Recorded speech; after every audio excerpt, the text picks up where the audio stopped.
आसिफा के साथ आवाज़ उतना नहीं उठाया गया, निर्भया के साथ उठाया गया। अभी कोलकाता के अंदर एक डॉक्टर का रेप हुआ, इसमें उठाया जा रहा है। मैं मानता हूं कि सारी लड़कियां को जो रेप हो रहा है उसके अगेंस्ट आवाज़ उठाना चाहिए, पर धर्म के नाम पर क्यों आवाज़ उठाना चाहिए? कोई भी व्यक्ति अगर रेपिस्ट है तो उसको सज़ा होनी चाहिए, चाहे वो किसी भी धर्म से हो, और उसको धर्म से ना जोड़े। एक लड़की का बलात्कार हुआ है, उस समाज की एक लड़की है, और उसकी जो है सज़ा सरकार को तुरंत देनी चाहिए। 8 साल 9 साल के बाद सज़ा देने से कितने और लड़कियों को बीच में रेप हो जाता है।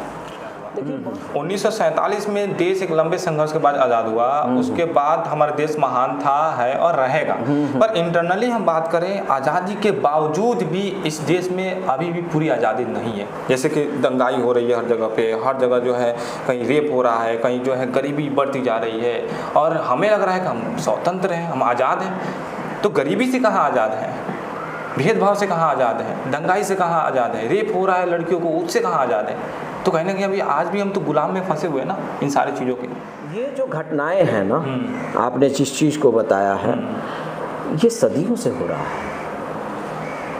ये हो रहा है। किसी को दबाने का काम, छुआछूत का काम, गरीब अमीर में भेदभाव, लिंग के आधार पर भेदभाव, महिला पुरुष लड़का लड़की, समझ रहे हैं ना इस चीज़ को, और रंग के आधार पर भेदभाव, और क्राइम। पहले क्राइम थोड़ा दूसरे किस्म का होता है, रेप भी एक क्राइम में ही आएगा ना, जघन्य अपराध उसको हम लोग मानते हैं, और ये एक बहुत बड़ा क्राइम है। अब 2 चीज़ होता है, अभी हम वर्तमान की बात करें, जैसे बंगाल में एक जो घटना हुआ डॉक्टर के साथ, पश्चिमी बंगाल कोलकाता में, उसके बाद मुजफ्फरपुर हुआ। एक घटना की बात आई अभी कल परसों, मैं एक रिपोर्ट देख रहा था कि 69 इयर्स के ओल्ड पर्सन एक नाबालिग के साथ गलत काम किया। भाई उसके अंदर शक्ति कहाँ से आ गई इस चीज़? फिर हम लोग महाराष्ट्र मुंबई साइन हॉस्पिटल में एक डॉक्टर के साथ कुछ मामला आया। तो 1-2 चीज़, इसको ख़त्म करना काफ़ी मुश्किल है। अच्छा सुनिए मेरी बात को समझिए, आप काटिएगा तो कुछ नहीं होगा। नहीं, इसी हम लोग अधूरे रह जाए नहीं, जब जैसे आप काटिएगा वैसे हम कहीं चले जाएंगे तो लोग इस बात को भी नहीं समझ पाएंगे। ख़त्म करना पूर्ण रूप से काफ़ी मुश्किल है, लेकिन सरकार के अधिकारी, जनता के जनप्रतिनिधि और समाज के लोग चाहें, समाज के लोग हम सब आ जाते हैं, सब आएंगे, हिंदू मुस्लिम सिख ईसाई अमीर गरीब सब आ जाते हैं। अगर ये लोग चाहें ईमानदारी से इसको ख़त्म करने की तो 90% कम हो जाएगा। एक चीज़ ख़त्म नहीं होगा। 2 चीज़, ये चीज़ समझिए। अब हम जब जाएंगे ना दूसरे देशों में भी, तो वहाँ का नियम और अपने देश का नियम में कुछ अंतर है, जिसके चलते भी यहाँ पर कभी कभी क्राइम जो है ज़्यादा हो जाता है, बढ़ जाता है। कुछ ऐसे नियम भी होने चाहिए कि जिस हिसाब से आपने अपराध किया है, आपको विदिन 1 मंथ या वीक पनिश कर दिया जाए, सजा दी जाए। लेकिन जो रेप है इसमें सरकार को, आपने कहा, कानून बनाने चाहिए। मैं मानता हूं कि ऐसी एक्शन होनी चाहिए जैसे फॉरेन कंट्री के अंदर जो है तुरंत एक्शन लिया जाता है। आपको मैं बताता हूं कि जब 2012 में निर्भया को जब रेप किया गया, तो निर्भया को जब रेप किया गया तो उसकी जो है सज़ा 4 लोग को मिलनी थी, वो सज़ा मिला 2020 में। टाइम ड्यूरेशन लगा 8 साल। 8 साल के बाद इस देश के कानून बोलती है कि एक दोषी को जो है फांसी मिलना चाहिए 8 साल के बाद। उस 8 साल के अंदर कितने और निर्भयों को रेप हुआ होगा, वो सिर्फ कानून की वजह से। कानून अगर तुरंत एक्शन लिया होता तो 8 साल में और बहुत सारे लड़कियों के साथ जो रेप हुआ उससे लोग डरते। और दूसरी बात, आसिफा नाम की एक लड़की थी जम्मू एंड कश्मीर को, 8 साल की लड़की थी, और 8 साल की लड़की को रेप किया गया। तो उस समय पे लगभग 7 लोगों ने रेप किया था। तो निर्भया को पूरे पॉलिटिकल पार्टी ने आवाज़ उठाई। अभी जो है कोलकाता के अंदर सारे हो रहा है, देखिए कितने सोशल मीडिया पे जो है आवाज़ उठाई जा रही है। जब वहीं आसिफा नाम के लड़की को होता है तो कोई पार्टी जो है वहाँ पे एक नेशनल लेवल की पार्टी जो है आवाज़ नहीं उठाती है। आसिफा के साथ आवाज़ उतना नहीं उठाया गया निर्भया के साथ उठाया गया, अभी कोलकाता के अंदर एक डॉक्टर का रेप हुआ, इसमें उठाया जा रहा है। मैं मानता हूं कि सारी लड़कियां को जो रेप हो रहा है उसके अगेंस्ट आवाज उठाना चाहिए, पर धर्म के नाम पर क्यों आवाज उठाना चाहिए? क्या लड़की का कोई धर्म होता है क्या? यहाँ पे रेप के केस में कोई नहीं है ना। तो फिर यहाँ पे सारे समुदाय के लोग अभी कोलकाता की थी पे देखिए कितना जो है आवाज उठा रहे हैं। तो यही आसिफा के नाम पे नहीं उठाया गया, एक रीजनल कम्युनिटी के लोगों ने आवाज उठाया और उस पर क्या एक्शन लिया सरकार ने है कि कोई भी व्यक्ति अगर रेपिस्ट है तो उसको सजा होनी चाहिए, चाहे वो किसी भी धर्म से हो, और उसको धर्म से ना जोड़े। एक लड़की का बलात्कार हुआ है, उस समाज की एक लड़की है और उसकी जो है सजा सरकार को तुरंत देनी चाहिए। 8 साल 9 साल के बाद सजा देने से कितने और लड़कियों को बीच में रेप हो जाता है। देखिए बहुत सारे मामलों में सरकार सजा नहीं दे सकती है, उसके लिए लॉ है और कोर्ट है। मेरी बात सुनो, मैं दोनों पे आऊंगा, एक चीज और जोड़ देता हूं। सुनिए, कल सरकार हर मामलों में सजा देने लगे तो लोग ही आवाज उठाएंगे कि पता नहीं कितना सही है और कितना गलत है। कहीं ऐसा नहीं है कि दोषी कोई बच गया और निर्दोष फंस गया।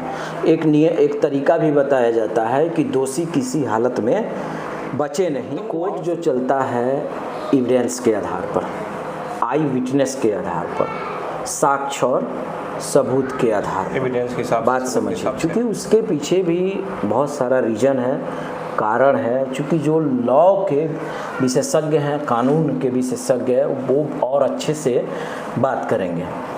अगर साक्ष्य और एविडेंस के आधार पर नहीं सजा हो तो बहुत ऐसे निर्दोष हैं जो दोषी बन जाते हैं, और कुछ मामलों में गलत साक्ष्य पेश करने से या गलत FIR करने से बहुत ऐसे लोग हैं कि 5 बरस 10 बरस 15 बरस जेल में रहे हैं और बाद में निर्दोष साबित होकर निकले हैं। मेरी बात को समझिए। कुछ हाई फाई प्रोफाइल मामला होता है जिसको सब लोग समझ लेते हैं। जिस माने घटना में, जिस क्राइम में या जिस रेप में बड़े पॉलिटिशियन जब इन्वॉल्व हो जाते हैं, या समाज के कोई बड़ा सामाजिक कार्यकर्ता जिसका एक अपना व्यवस्था है हर तरीके से, जब वो इन्वॉल्व होता है तो उसके साथ मूव चल पड़ती है। हम और आप उससे ज़्यादा और उससे बेहतरीन तरीके से अगर सच्चाई की भी आवाज़ उठाएंगे तो लोग हमारे और आपके साथ जल्दी नहीं चल पाएगा। आपका ये कहना सही है कि बहुत मामलों में देखा गया है कि जिस तरीके से आवाज़ उठनी चाहिए नहीं उठाई गई है, यह दुर्भाग्यपूर्ण है। किसी के साथ उस तरह हो, सबको मिलकर आवाज़ उठानी चाहिए, और जो भी उस तरीके का घटना का अंजाम देता है उसको सख्त से सख्त, जल्द से जल्द सजा भी मिलनी चाहिए, ताकि दूसरा कोई डरे और उस तरह का हरकत या उस तरीके का गलत काम नहीं करे, वो 100 बार सोचे। पहले भी मैंने कहा है, आज भी मैं कह रहा हूँ कि अब थोड़ा सा चेंजिंग करने की ज़रूरत है, बदलाव करने की ज़रूरत है लॉ में। जब नाबालिग होकर किसी के साथ गलत काम कर सकता है तो उसको सजा क्यों नहीं मिलनी चाहिए? उस लॉ को चेंज किया जाए।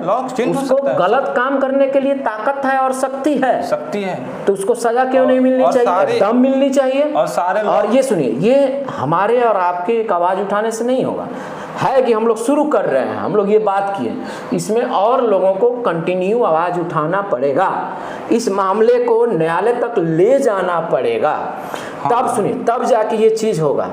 जब कोई नाबालिग, उसके अंदर इतनी पावर है, क्षमता है कि वो कहीं किसी के साथ गलत काम कर सकता है, तो उसको सज़ा भी उस काम के अनुसार लॉ एक अलग तरीके से बनाकर उस नाबालिग के लिए भी लॉ बननी चाहिए, उसको भी सज़ा होनी चाहिए। ये धर्म के आधार पर या नाम के आधार पर या भेदभाव के आधार पर अगर लोग आवाज़ नहीं उठाते हैं, किसी के लिए ज़्यादा उठती है, किसी के लिए कम उठती है, बात सही है। कोई व्यक्ति जो है उतना समर्थवान नहीं है अपनी आवाज़ उठा सके, उठाता है तो कई बार गांव में ही आवाज़ उसकी दबा दी जाती है, शहर तक नहीं पहुंचने दी जाती है, पर पंचायत करके उसको दबा दिया जाता है। इस बार बहुत इस तरह का मामला होता है। तो इसीलिए बहुत मामलों में उस तरीके से लोग आवाज़ नहीं उठा पाते हैं इंसाफ के लिए, क्योंकि दबा दिया जाता है। यही फैक्ट है कि कहीं ज़्यादा उठता है किसी के लिए और किसी के लिए कम, और कहीं कुछ